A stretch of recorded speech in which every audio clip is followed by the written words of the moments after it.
some years, the Oslo Accords. And we was against that. And now you can see why. The second delegation was headed by abdul-alim Musa, the Shiite Friday prayer leader from Musa, oppressed mosque. They got some of the stuff wrong, but that's back in the day. We've been on the list that we recognize since 1988. Oh, look at here. Bob Hoffman, the tailor, and Clarence Reeves. You remember what they said about that? That Bob Hoffman used some voodoo juju. I went to the tailor to get suits made. Now that's a sharp suit. That's a sharp suit. Bob made the suit, but I had to put on there this stuff. See, it's long and that's sharp. That's just before Max's came out. So we were sharp. The sharpest Negro. So this is from the fashion day. I can imagine if people get jealous. When I look at myself, I must look like I was 9 or 10 years old almost. Good God Almighty. Okay. So now we see the symbiotic relationship. There's a symbiotic relationship between the Islamic Republic and Masjid al-Islam or As-Sabiqun movement. Both are doing very well. Very, very well. Although, if you would ask some of the economists in Iran, are you doing well? They would say no. But I would say, according to what you're fighting against. If you was out here with us and we was looking at what they all doing to you, you would say, hey man, we're alive. Believe it or not, the tomatoes are redder in Iran and heavier. They are actually heavier. Lettuce, maybe I was in one part of town, but all the lettuce I saw was gigantic and crispy. So they have some real food. You know what I mean? They have some real food. So here's a symbiotic relationship. Our relationship here is getting ready to take a turn, just like the relationship in Iran took a turn. Before, it was only Iran and Syria, kind of quietly. But now, the strategic alliance, remember we've said this many times, Iraq, Iran, Syria, and Russia. But you have to take the Europeans too. The Europeans is all on Iran's side. For them to travel that distance is a long way. For the German, if you read the press stuff, the German foreign minister then just said, we're gonna, you know the little thing they worked out to help Iran? Mm-hmm. Iran is mad because they hadn't did it. And I would collaborate with what Russians said. Russians said, stick to the whole thing. Don't say that Article 36, now we're going to just do little, no. They ought to say tomorrow, if y'all hear this, Iran, you say, we sticking with that agreement all the way. Why? Because of all the benefits. If they looking at it as economic benefits only, they missed the point. You can't do this jihad counting your money or making plans based on how much money you're going to get. That's why an indigenous economy, and that's why resistance economy, which the Rahbar and all of them talk about. Zarif never mentioned it, but they don't mean it. They want some. There are people that actually love America. They was over here 2 weeks ago, 3 weeks ago, talking to it was on CNN, something like that. Meet the press. Yes, they was a month ago talking about, with all this stuff going on, trying to send signals to these white folks. Yeah, There's people that have been browbeaten and they have inferiority complexes, like Negroes have. And they act that out, and then the white folks know it.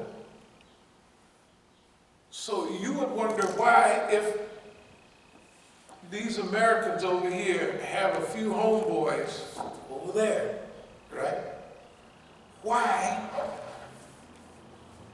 would they, the U.S., do things? They got some people on the inside track. Look how stupid the Americans are. They got people on the inside. Make them big, make them powerful, cause disruption. They don't do that. They do the exact thing. That's why Allah's in charge. Remember, when this thing gets, why do people do dumb things? Why would Bonnie and Clyde, after they got in every newspaper, go and rob another bank? Why not go to California or Arizona, somewhere in the desert, and buy for 5 years, buy this little farm, take it, or move down to Mexico? In those days, take a couple of $1,000, you could buy a whole spread down there and just relax for 4 or 5 years. Why do criminals always say the same thing? One more. Notice on TV, on movies, one more, this is my last one. I'm gonna do one more. Something went wrong, I'm gonna do one more. And that's the last one. Almost all the time. You know, that's a pattern. Why would the U.S. keep doing this stuff that's stupid? It's counteractive, it's against everything they want to do. Because the patterns of history got the jaws locked into them, and they can't help themselves. Whoever hired Bolton, whoever hired Trump, they are hired as though an assignment is given to them to destroy America. And they're doing it fast. The Negro's job in California was to act the biggest fool. And to make us, by the time this is over, we're going to be the American something, I don't know what that would be. It'll be fine. Yes, it will. It can't miss. We can't miss. We can't miss. Okay? The symbiotic relationship is what happens there to help the Muslims worldwide. What happens here is to help the Muslims regain their feeling of confidence. Because everything that we've dealt with here will come out through the news, will dribble out, and it's already set to come out. It's got to come out. And if it don't make no difference. We're going to do what we're going to do anyway. Because Allah has brought us the distance that we have come. Let's think about it. With no help from nobody. Can you imagine? When did we go out there last? The Eid has been almost 2 weeks ago, right? Yeah. It was 12 days ago. Out there. Imam Musa, we're going to help you. We're going to give you. I called a few days later. They said they still counting the money. I said, from what I know about Eid, that's a damn lie. They count the money right away. They count it because their blood is boiling. We got to see how much we got. Ain't nobody going to put that in no safe and we'll count it later. They counted it that afternoon. And if we'd have stayed, they'd have gave us our cut out there. That's what it sounded like. Who's talked to them since? You take Ridwan Jaka over there, and where's he at? Adams Center. And what's the Sudanese Imam's name? Masjid. Imam Masjid. I gotta tell this part. Imam Masjid, Ridwan Jaka, Bahram Nahidian,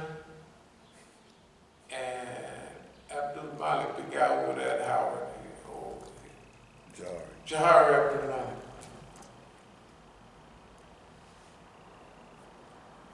I told him,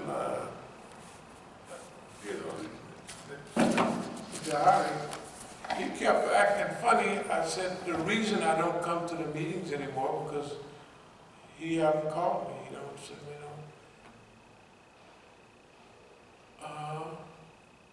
and then they jumped on this side. I said, you asked me, they had one meeting to know why I hadn't been showing up. I say, because y'all gave charge of contact to him, didn't you? Yes. I said, he ain't contacted me about no meeting. I don't know none of them.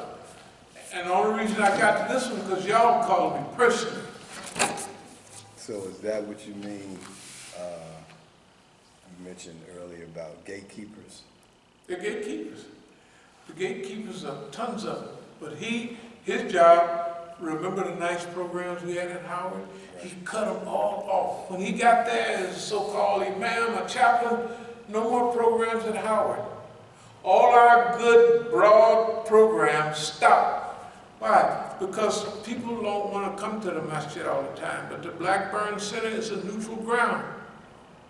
They don't have to accept nothing. They don't have to reject nothing. We're just going over there and have a good time. And listen, we're not, if you come to the Masjid, there's, you know what I mean? So, Jahari Abdul Malik kept talking crazy, so I popped him a few times, and I pulled back.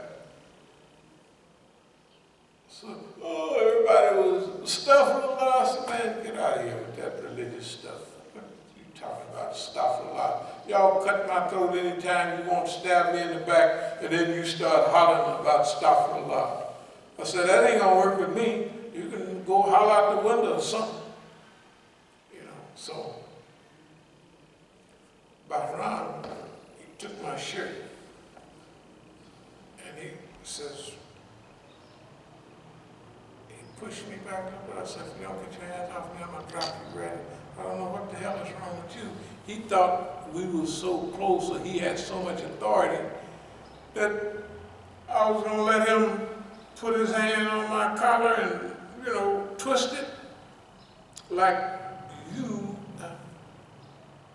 I said, boy, I'm getting ready to drop you. Get your hands off me right now. You know what he told me? We had big plans for you.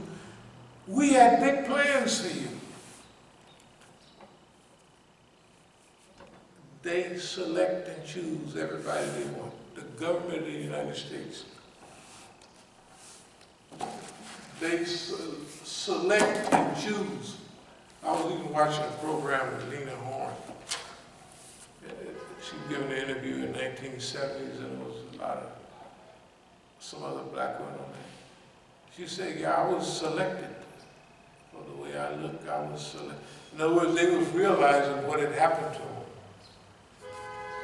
She had been chosen. She was non-threatening. She was their girl, Lena Horne. Everybody called them great. All the people that they select, they give them a reputation. The ones they select them to be against the real people. You know Gil Scott-Heron?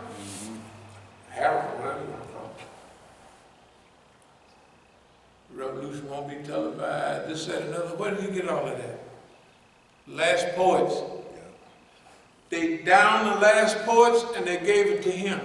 Why? Because he was a dope fiend. He wasn't going to do nothing with it. But the Last Poets, if they get out with that stuff, so they did it just like, who was that in the late 80s and that they cut off? Professor Griff. Huh? Professor Griff then? Yeah, they cut him off. And then they, all of a sudden, gangster rap. Kill that bitch, kill that nigga. Yeah, right? The next week. And the brothers are so stupid, they started humming that stuff. They knew which side their bread was buttered on. They did it on purpose. They knew in their heart that them people were silenced. and for their little cheap $2 fame and fortune. That's why I do not now, and I never have, like niggas that'll fight another nigga for the white man. I don't like them. I never did. Ever since we was in the little kiddie prisons, and you know, your unity depend on, you know, certain stuff. It teach you a lesson. And this cracker always trying to offer us a deal and telling you dumb stuff like, you're not like the others. Well, what's the hell is wrong with me if I'm not like them other niggas? You're special. Shit. You must think I'm a damn fool. All white folks, when they tell a nigga that, get out and run. Break out and run. You're not like the others. Well, there's got to be something wrong with me if I'm not like them other niggas, right? And you want me to take your free ride to drive over some other nigga's body? I don't do that. I hate to sound like, but we're going to question the FBI. I might call them tomorrow and ask them, what the hell are y'all come over here? There's a guy named George Armstrong, another guy. Did you ever get their names? No, I didn't get their names. Okay, well, George Armstrong was one of them, and then the Korean guy, you remember him? No, I didn't get either of their names. But did you knew it was a Korean guy? I knew it was Korean, though. Yeah, he's Korean. Yeah. What I'm saying is, they got to answer the question. Why you come over here? You know somebody that broke the law. That's abuse of power, police brutality, all of that stuff. You know the whole case. Why you ain't saying nothing? So we got them on point. We're going to go step by step over everybody in Oakland, everybody in LA. We might let San Diego and them slide and Sacramento, but we're going to mention them. And here, yeah, definitely here, we're going to review this whole thing, you know. How can the police put Abdul-Jalil in the newspaper like he's doing something wrong and he's supposed to be head of security and his belly's sticking up like this? And him and Mukhtar's homeboys, they both classical, I'm not going to call people dummies, but beat walking police are dummies. Black police that's been a police over a few months are not smart, because they're not going to give a black FBI agent or black police no job but watching niggas. So, they don't have no other job. They have. You can watch niggas. You can keep them down. You can keep them back. And then after a while, you become part of the oppressor because they're listening to what they say. And no matter what type of miracle work a person sees, he's with boss man. Yeah. John Burroughs, he's a big time Negro attorney. I called him twice in Oakland. I came over to see the guy. He had a guy's screen, and I showed him all the pictures. I told him what up. And he was telling me his job seemed to be to tell me what I can't do. But first of all, I've been dealing with a lot of lawyers. A lawyer is never going to tell you, I can't do nothing with that case. Right? What's the thing he tell you? Hey man, you do this, you do that, and we're going to get you off. And then he walk you up to the gate and he tell you, well, you might as well cop a plea because they got too much. But he ain't going to never tell you, and you got a pocket full of money. And what about the FBI? The FBI sees all these pictures and they know what happened. And the FBI asked me, did the Oakland Police Department take your, whatever it is, to make a charge? I said, no. They said, well, what do you think I said, hell, you call out there and tell them to mind their own business. You do it, you're the FBI. Imagine all this stuff that happened. And they pretend like, just here in D.C., do you imagine how many fines we've had in D.C.? We just have to take our time. We're going to sue the people for here. The lawyers we call, you can imagine, everybody's quiet. The lawyers we call out there, you know, I call Tony Sierra. He's the biggest civil rights lawyer out there. He's about 84, 85 now. He's getting up there. I didn't know who he was until one day I'm listening to KPFA. That's like WPFW here. He's on there and he said, there. So the interviewer says, you did a little time in Lum Park, didn't you? He said, yeah, I was in Lum Park County. He said, well, what did you do? He said, well, I was over the nursery and I just took it easy and that. I said, Tony. I only knew his name was Tony. I worked for him in the nursery. I used to go I used to water all the flowers by the warden's place, and I didn't do nothing else but run the yard. But anyway, I worked in the nursery. Tony Sierra, the biggest lawyer, he was there for a civil rights case where the government puts him away for a while because he's too effective. And so I called over his office. I said, were you telling that his homeboy, we was in prison together? Wasn't he in Lum Park? Yeah. I called him, I don't know how many times. I sent him this paperwork that I have, I sent it to him. No response. It's like I was talking to the FBI. They wouldn't contact me. So I said, okay, fine, I'll be over there, you know, where I take the loudspeaker sometime, but I didn't go. Something told me not to go. That's tough weed. Don't go now. It ain't ready yet. Now it's ready.